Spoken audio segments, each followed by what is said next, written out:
그 다음 질문 보겠습니다. 예수님이 오시기 전에는 전도라는 개념이 없었나요? 어떤 형제님과 교제하다가 예수님이 오시기 전에는 선택받은 민족인 이스라엘에만 구원이 있었다고 하기에 질문드립니다. 저는 모세의 아내가 이방인이라는 것과 여리고성이 무너질 당시 기생라합이 구원받은 걸 이야기하니 이것은 특별한 경우라고 하며 구원은 이스라엘에만 있었다고 말합니다. 정말로 예수님이 오시기 전에 이방인은 구원을 받을 수 없었는지 궁금합니다. 그러니까 하나님께서 아브라함이라는 사람을 선택하실 때 열국이 하나님을 다 덤지고 뿔뿔이 흩어졌잖아요. 그래서 하나님을 덤지고 길을 걸어갔습니다. 그래서 하나님께서 아브라함을 통해서 이스라엘 민족을 구별하셨는데 아브라함 부르신 것도 이유가 뭡니까?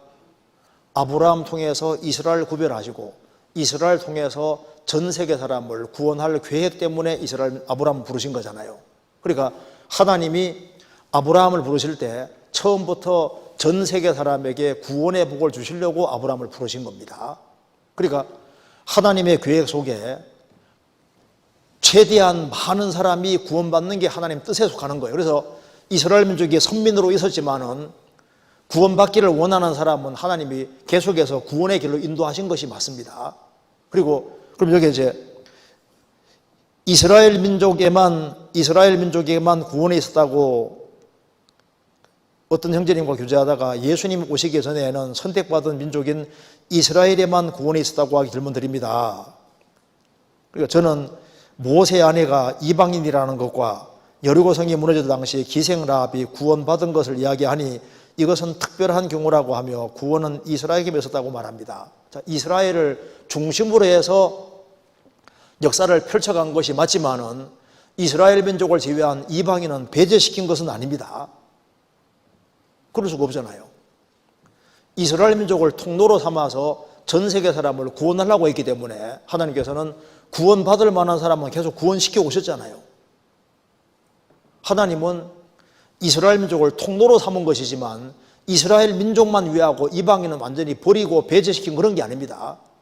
그래서 하늘에서 보시고 하나님께서 찾는 사람은 다 연결시켜 주시잖아요. 그러니까 왜 하나님께서 룻을 나오미하고 연결시켰을까요? 찾는 마음이 있으니까 연결시킨 거예요. 나만 장군 찾는 마음이 있으니까 연결시키고 하나님은 하늘에서 다 보고 계시는 거예요. 처음부터 하나님의 계획 속에는 모든 민족이 다 들어갑니다. 그래서 주로 이스라엘 민족을 통해 역사 나타낸 것이 맞지만은 이방인들을 배제시킨 건 아니고 그리고 하나님께서는 이방인도 실제로 많이 구원받기를 원하셨다는 것이 맞습니다. 그리고 다윗 같은 사람도 소원이 뭐냐면 이스라엘 민족이 통일왕국이 되고 전 세계 사람들이 다 하나님 품으로 돌아오는 것을 간절히 소원했잖아요. 성경 한번 찾아봅시다. 시편 18편 한번 보시겠습니다.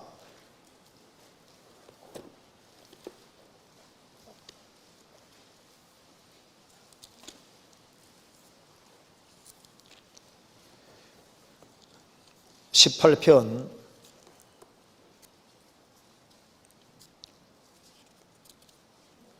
49절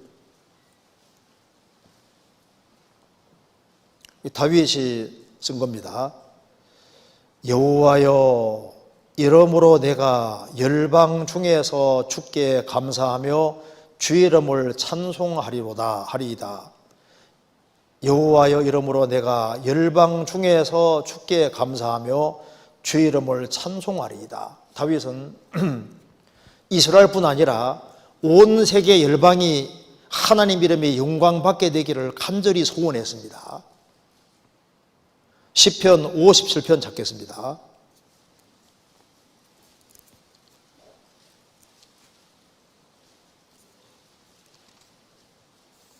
(57편) 5절입니다. 한번 같이 읽겠습니다. 하나님이여 주는 하늘 위에 높이 들리시며 주의 영광은 온 세계 위에 높아지기를 원하나이다. 다윗의 기도입니다. 하나님이여 주는 하늘 위에 높이 들리시며 주의 영광은 온 세계 위에 높아지기를 원하나이다. 온 세계입니다. 온 세계. 그래서 하나님께서 이스라엘 민족을 통로로 사용해서 주변 나라들에게 다 복주려고 하셨고, 이스라엘 민족만 위한 건 아니에요. 이스라엘 민족만. 시편 50편 1절을 또 같이 읽어봅시다.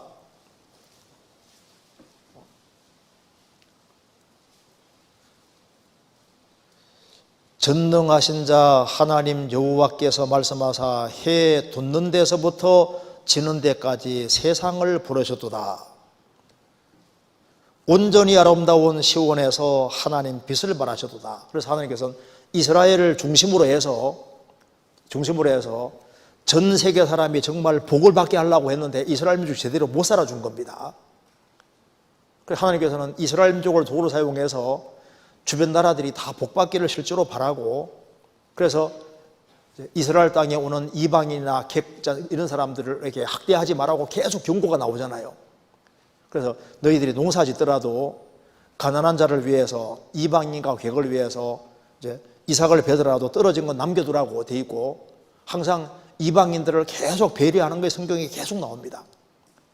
너희들이 애굽에 있을 때 너희들도 이방인이었고 애굽에서 나그네 되었는데 너희들을 이스라엘 땅에 절대 나그네 학대하지 말아라. 나그네를 귀하게 여기라. 그 말이 계속 나오고, 그래서 그들이 축복받기를 실제로 원하신 겁니다. 그래서 하나님이 이스라엘 중심으로 하나님 일을 했다는 것은 맞고, 그런데 이방인들이 배제된 것은 아닌 것이 확실하고, 그래서 에스더서에 보면은요, 유다인이 아닌 사람이 유다인 되는 자가 많았다는 말 나와 있죠. 유태인이 아닌 사람도 유대인으로 들어올 수 있었던 거예요. 그리고 예수님 당시에도 유대 종교가들은요, 전도하는 데 열심이었습니다. 이방인 전도하는 데 굉장히 열정을 냈습니다. 그래서 이런 말도 나와 있잖아요. 마태복음 23장 찾아봅시다. 마태복음 23장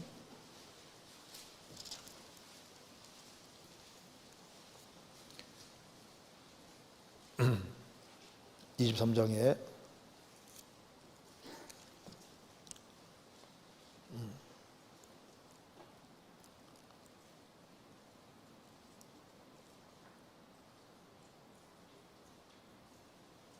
잠깐만요.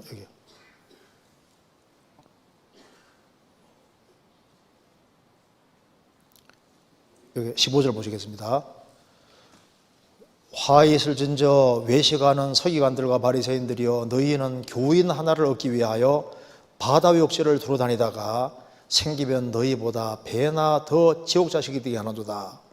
이 바리새인 서기관들이 교인 하나를 얻기 위하여 바다 욕실을 두루 다니다가, 그러니까 유태교인들도 유태교인 만들려고 아주 극성을 냈습니다. 바다 욕실을 두루 다니다가 생기면은, 그러니까 이스라엘 민족이 있는 곳에마다 회당들이 많이 있었는데 이스라엘 사람들도 이스라엘 민족이 아닌 사람들로 하여금 이제 그 유태교를 믿게 하려고 했지 않습니까? 하나님 믿게 하려고 노력을 실제로 많이 했고, 그래서 이제 이스라엘 민족이 하나님 앞에서 주의 일을 하는 데 있어서 하나님이 아브라함을 통해서 이제 역사를 꾸며가고 이스라엘 중심으로 한 것은 맞지만은 이방인을 배제시킨 건 아니었고, 그리고 또 하나 중요한 것은 이제 이방인 중에도 유대인처럼 구원 기회를 부여받지 못한 사람들이 많이 있잖아요. 그런 시대 사람에 대해서는 하나님께서 알지 못하던 시대에는 허물지 않았다는 말도 성경에 나와 있으니까, 그래서 유대인보다 믿을 수 있는 기회가 전혀 부여되지 않은 사람들은 책임이 훨씬 적을 겁니다.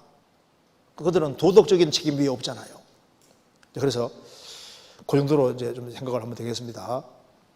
그래서 여기 질문 내용을 요약하면은, 예수님 오시기 전에는 전도라는 개념이 없었나요? 왜 없어요?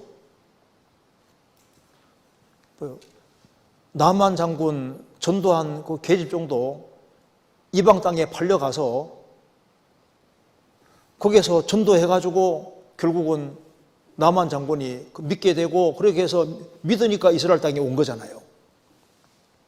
그리고 고침받을 수 있다는 확신이 있어가지고 온 거니까, 그래서 여호와가 참 하나님인 걸 확실히 깨닫게 되잖아요. 그리고 나오미가 모압에 갔는데 모압 사람 저주받은 사람들인데 나오미가 며느리들에게 얼마나 열심히 얘기했으니까 룻이 영향을 받아서 여호와 하나님 믿는 확실한 신앙 가지게 되지 않습니까? 그리고 하나님 확실히 믿는 사람이 어디 있든 간에 얘기를 하게 돼 있으니까, 전도를 하는 것이 있으니까 전도라는 개념이 왜 없어요? 있죠. 그래서 예수님이 오시기 전에는 선택받은 민족인 이스라엘에만 구원이 있었다. 구원은 이스라엘로부터 난다는 말이 맞지만은 이스라엘 민족만 구원이 있었다. 그러면 이방인들은 구원을 전혀 받지 못했느냐? 그건 아니잖아요. 그래서 이건 약간 과한 것으로 생각이 듭니다. 그래서 그리고 이제 이방인이라 할지라도 하나님 하늘에서 다 보시고 오지 않습니까? 정말 찾는 사람은 어떤 방법을 찾게끔 도와주실 겁니다. 그리고 이제 믿을 수 있는 기회가 부여되지 아니한 사람은 이제 일단 책임은 훨씬, 기회가 많이 부여된 사람보다 책임이 훨씬 적은 건 확실합니다. 예수님이 요한복음 15장에서 말씀하신 거 잠깐 써보겠습니다. 요한복음 15장.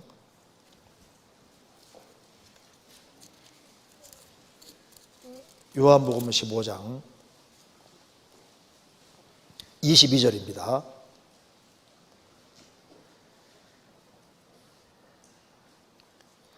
내가 와서 저희에게 말하지 아니하였다면 죄가 없었으려니와 지금은 그 죄를 핑계할 수 없느니라.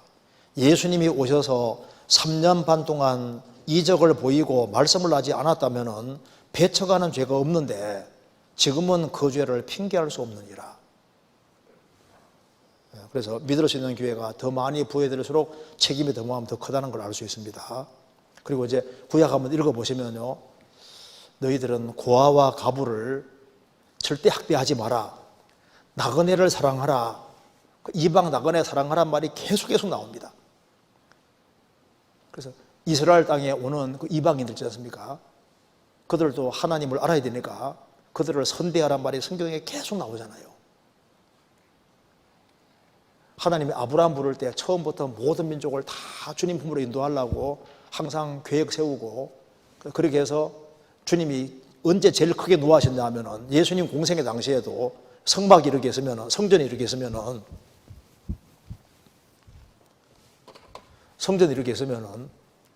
여기에 제사장의 뜰도 있고 여인의 뜰도 있고 있는데 제일 바깥에가 이방인의 뜰입니다.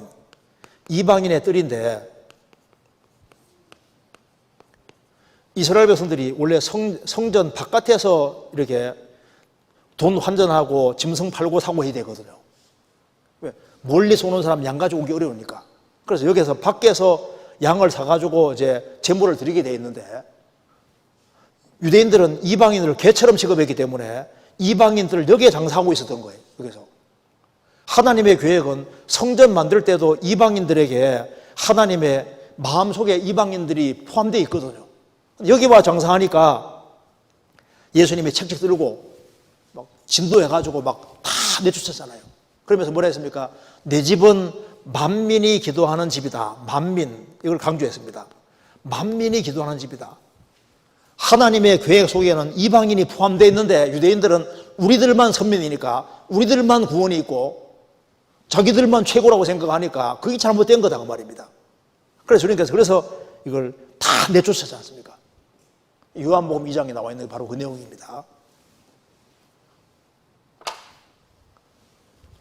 그래서 로마 3장에서는 하나님은 홀로 유대인 하나님뿐이시뇨, 이방인의 하나님은 아니시뇨, 진실로 이방인의 하나님 되시느니라. 하나님은 모든 자의 하나님이라고 강조하고 있습니다.